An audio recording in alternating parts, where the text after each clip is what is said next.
যখন অন্ধকার মেঘ আকাশ ঢেকে দিচ্ছিল, মানুষ আতঙ্কে চিৎকার করছিল একটি জায়গার খোঁজে। কিন্তু যে আশ্রয় তারা পেল তা তাদের আসন্ন দুর্যোগের হাত থেকে রক্ষা করতে পারছিল না।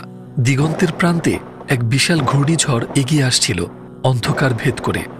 প্রচণ্ড বৃষ্টিপাত সবকিছুকে প্লাবিত করে দিচ্ছিল, এমনকি গাছপালা আর পাহাড়ও এই প্রাকৃতিক দুর্যোগের শক্তির বিরুদ্ধে টিকতে পারেনি এবং পানির নিচে বিলীন হয়ে গিয়েছিল। কিন্তু এই বিশৃঙ্খলার মাঝেও একটি নৌকা পানির উপর ভাসছিল। এই মহাবিপর্যয়ের কোনো প্রভাব তার উপর পড়ছিল না। মনে হচ্ছিল যেন এক অদৃশ্য হাত এটিকে যত্ন সহকারে রক্ষা করছে এবং তাতে থাকা লোকদের নিরাপত্তা নিশ্চিত করছে। এটি কোনো কাকতালীয় ঘটনা বা ভাগ্যের খেলা ছিল না। যেই দিব্য মহাশক্তি এই মহাপ্লাবন পৃথিবীতে এনেছিলেন, তিনি তার নবীকে এই নৌকা তৈরি করতে আদেশ দিয়েছিলেন এবং তিনি এটি এবং এর যাত্রীদের রক্ষা করছিলেন। এই নৌকাটি ছিল বেঁচে থাকা মানুষদের জন্য আশা এবং এক নতুন শুরুর সুসংবাদ। এটি ছিল নবী নূহ আলাইহিস সালামের নৌকা। এটি সম্ভবত মানব ইতিহাসের অন্যতম সর্বাধিক পরিচিত গল্প, যা অসংখ্য চলচ্চিত্রের বিষয়বস্তু হয়েছে। আপনি ভাবতে পারেন যে পুরো বিশ্ব এই গল্পটি আপনার মতোই জানে, কিন্তু গুরুত্বপূর্ণ কিছু পার্থক্য রয়েছে খ্রিস্টান ও ইসলামিক বর্ণনার মধ্যে। আজ আমরা এই গল্পটি দেখব কুরআন ও বাইবেলের দৃষ্টিকোণ থেকে এবং তাদের মধ্যে সাদৃশ্য ও পার্থক্য তুলনা করব। নূহ আলাইহিস সালাম কেমন সংগ্রামের সম্মুখীন হয়েছিলেন, এই ভয়ঙ্কর মহাপ্লাবনের কারণ কি ছিল, ঘটনাগুলো এতদূর কিভাবে পৌঁছালো, নৌকায় থাকা লোকেরা কিভাবে এই বিশাল বিপর্যয় থেকে বাঁচল এবং যখন সব শেষ হয়ে গেল তখন কি ঘটল। যদি প্রস্তুত থাকেন তাহলে শুরু করি। নূহ আলাইহিস সালাম জন্মগ্রহণ করেছিলেন মেসোপটেমিয়া নামক অঞ্চলে। তিনি ছিলেন একজন সম্মানিত, সুপরিচিত এবং নৈতিকভাবে আদর্শবান ব্যক্তি, যিনি বহু বছর ধরে তার জাতির মাঝে বসবাস করছিলেন। কিন্তু যে সমাজে তিনি ছিলেন তা তার থেকে সম্পূর্ণ ভিন্ন ছিল। এটি ছিল এমন এক জাতি যেখানে শক্তিমানরা দুর্বলদের শোষণ করত, যেখানে মানুষ নৈতিক অবক্ষয়ের চূড়ান্ত স্তরে পৌঁছেছিল, যেখানে মন্দ ও অহংকার তাদের হৃদয় দখল করেছিল। তারা তাদের জাতির প্রজ্ঞাবান লোকদের মূর্তি তৈরি করছিল যারা অতীতে মৃত্যুবরণ করেছিল। তারপর তাদের প্রতি ভালোবাসা উপাসনায় রূপান্তরিত হয়েছিল এবং এক পর্যায়ে তারা তাদের প্রকৃত সৃষ্টিকর্তাকে ভুলে গিয়েছিল। এই জাতির কাছেই নূহ আলাইহিস সালাম নবী হিসেবে প্রেরিত হয়েছিলেন। তিনি দিনরাত তাদের সতর্ক করার চেষ্টা করেছিলেন, তাদের ভুল কার্যকলাপ থেকে বিরত রাখতে এবং তাদের তা ছেড়ে দিতে বোঝানোর চেষ্টা করেছিলেন। তার বিখ্যাত নৌকা তৈরির প্রক্রিয়া বাইবেলে উল্লেখ নেই। এই অংশের খুঁটিনাটি সাধারণত কুরআনে পাওয়া যায়। সূরা আল আরাফের ৫৯তম আয়াতে আল্লাহ বলেন, অবশ্যই আমরা নূহকে পাঠিয়েছিলাম তার সম্প্রদায়ের কাছে। অতঃপর তিনি বলেছিলেন, হে আমার সম্প্রদায়, আল্লাহর ইবাদত করো, তিনি ছাড়া তোমাদের আর কোনো সত্য ইলাহ নেই। নিশ্চয়ই আমি তোমাদের উপর মহাদিনের শাস্তির আশঙ্কা করছি। নবী নূহ তার সর্বোচ্চ প্রচেষ্টা চালিয়েছিলেন তার জাতিকে অন্ধকার ও দুর্নীতির অবস্থা থেকে উদ্ধার করতে। অন্যদিকে তার জাতি কখনো অহংকার দেখিয়ে আবার কখনো কানে আঙুল দিয়ে এড়িয়ে চলে যেত। তারা তাদের নবীকে পথভ্রষ্ট বলতো এবং তাকে অপমানজনক কথা বলে ভীত করার চেষ্টা করত। তারা তাদের মিথ্যা বিশ্বাস আঁকড়ে ধরে রেখেছিল এবং বলেছে, তোমরা কখনো পরিত্যাগ করো না তোমাদের উপাস্যদেরকে, পরিত্যাগ করো না ওয়াদ, সুওয়া, ইয়াগুস, ইয়াউক ও নাসরকে। তারা নূহের আহ্বান প্রত্যাখ্যান করল, এই মনে করে যে তিনি কেবল ব্যক্তিগত স্বার্থে এটি করছেন। কিন্তু নূহের উত্তর ছিল অত্যন্ত স্পষ্ট, আর আমি তোমাদের কাছে কোনো পারিশ্রমিক চাই না, আমার পুরস্কার কেবল বিশ্বজগতের প্রতিপালকের কাছ থেকে। তবুও তারা ক্রমাগত নূহকে অসম্মান করার চেষ্টা করছিল। তারা নবী নূহ এবং তার অনুসারীদের নিয়ে উপহাস করছিল। তারা বলল, আমরা কি তোমাকে বিশ্বাস করব যখন তোমার অনুসারীরা সবচেয়ে নিচু শ্রেণীর মানুষজন? তার জাতির সব দোষ ত্রুটি সত্ত্বেও তিনি তাদের প্রতি দয়াদ্র ছিলেন এবং তিনি চেয়েছিলেন তাদের আসন্ন শাস্তি থেকে রক্ষা করতে। কিন্তু খুব অল্প সংখ্যক মানুষই নূহের উপর ঈমান এনেছিল। অন্যরা পথভ্রষ্টই রয়ে গেল এবং দিন দিন তাদের নির্যাতন বাড়াতে লাগলো। পরিস্থিতি সহ্য করার মতো আর ছিল না। বছরের পর বছর ধরে তিনি বুঝতে পেরেছিলেন যে তিনি যতই চেষ্টা করুন না কেন, তার জাতি মূর্তি পূজার পথ থেকে সরে আসবে না। শেষ চেষ্টা হিসেবে তিনি তার প্রতিপালককে স্মরণ করে এই দোয়া করলেন। তিনি বললেন, হে আমার প্রতিপালক, আমার কওম আমাকে অস্বীকার করেছে, সুতরাং আপনি আমার ও তাদের মধ্যে ফয়সালা করে দিন, আর আমাকে ও আমার সাথে যেসব মুমিন আছে তাদেরকে রক্ষা করুন। নবী নূহ, যিনি বহু বছর ধরে তার জাতির জন্য সংগ্রাম করেছিলেন, যিনি শেষ মুহূর্ত পর্যন্ত তাদের থেকে মুখ ফিরিয়ে নেননি, যিনি সকল নির্যাতন ও যন্ত্রণা সহ্য করেছিলেন, তিনি এখন প্রতীক্ষা করছিলেন তার ও তার জাতির মাঝে আল্লাহর রায়ের। তাহলে আল্লাহর সিদ্ধান্ত কি হবে আমরা শিগগিরই তা জানব, কিন্তু তার আগে গল্পের এই অংশটি বাইবেলে কিভাবে বর্ণনা করা হয়েছে তা দেখা যাক। নূহ ছিলেন একজন ধার্মিক ব্যক্তি, তার সময়ের মানুষের মাঝে নিষ্কলুষ এবং তিনি ঈশ্বরের বিশ্বাসের সাথে চলতেন। নূহের ৩ ছেলে ছিল, শ্যাম, হ্যাম ও ইয়াফেত।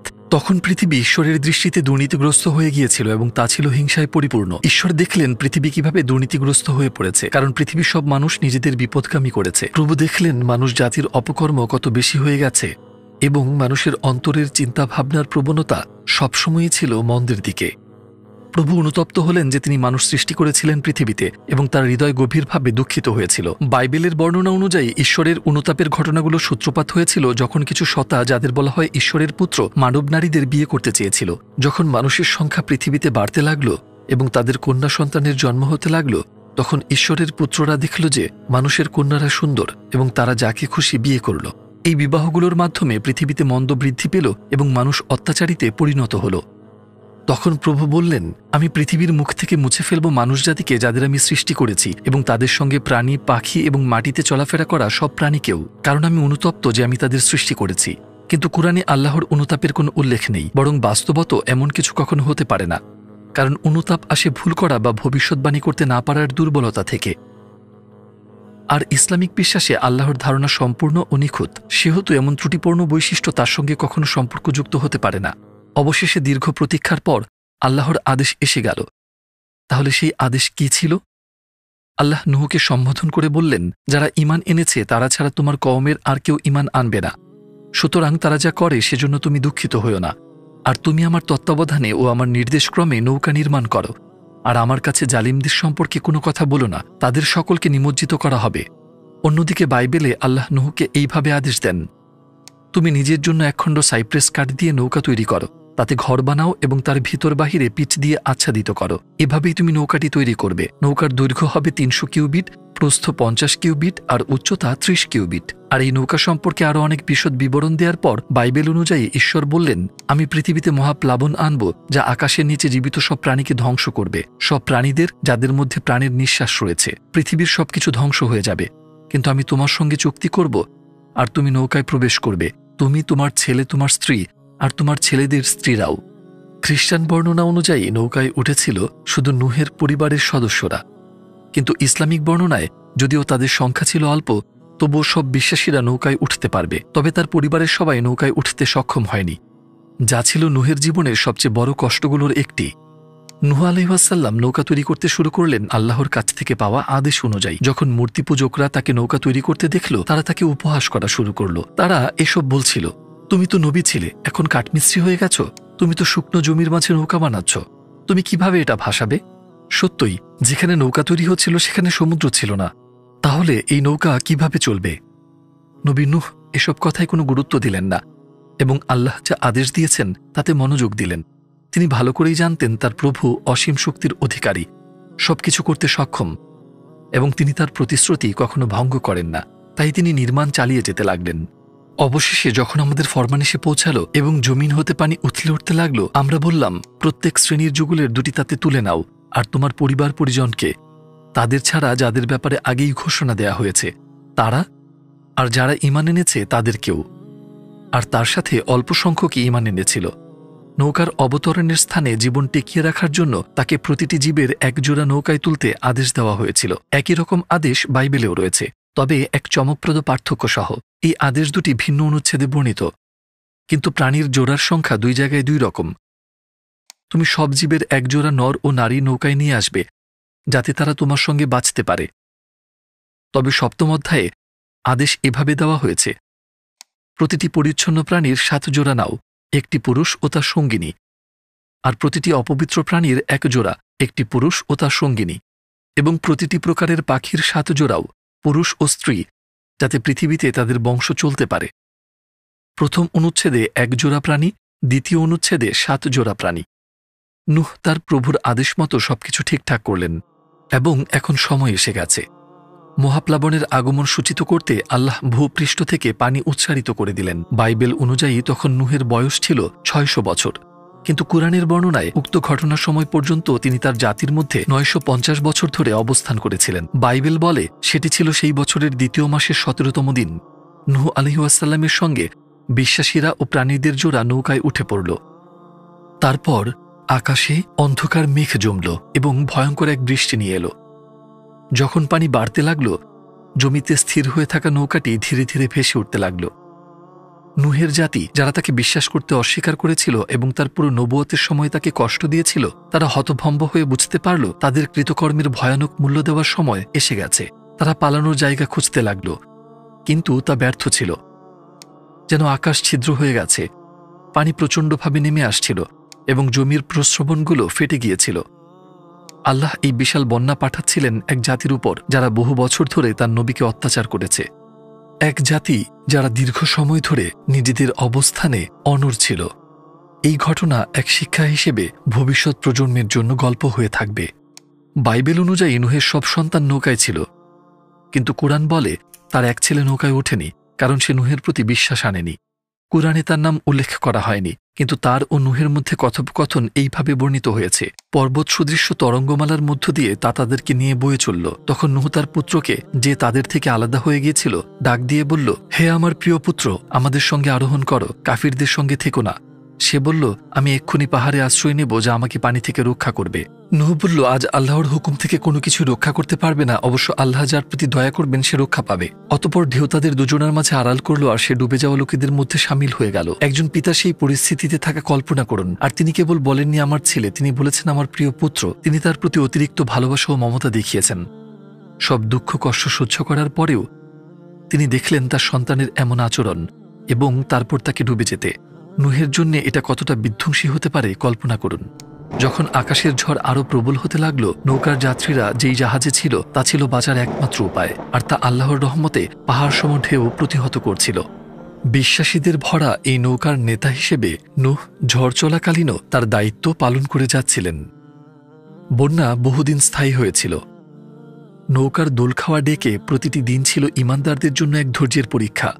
যদিও তারা শারীরিক ও মানসিকভাবে ক্লান্ত হয়ে পড়েছিল, এই দীর্ঘ অপেক্ষায় তাদের ঈমান তাদের শক্তি দিয়েছিল সহ্যের ও অগ্রসর হওয়ার।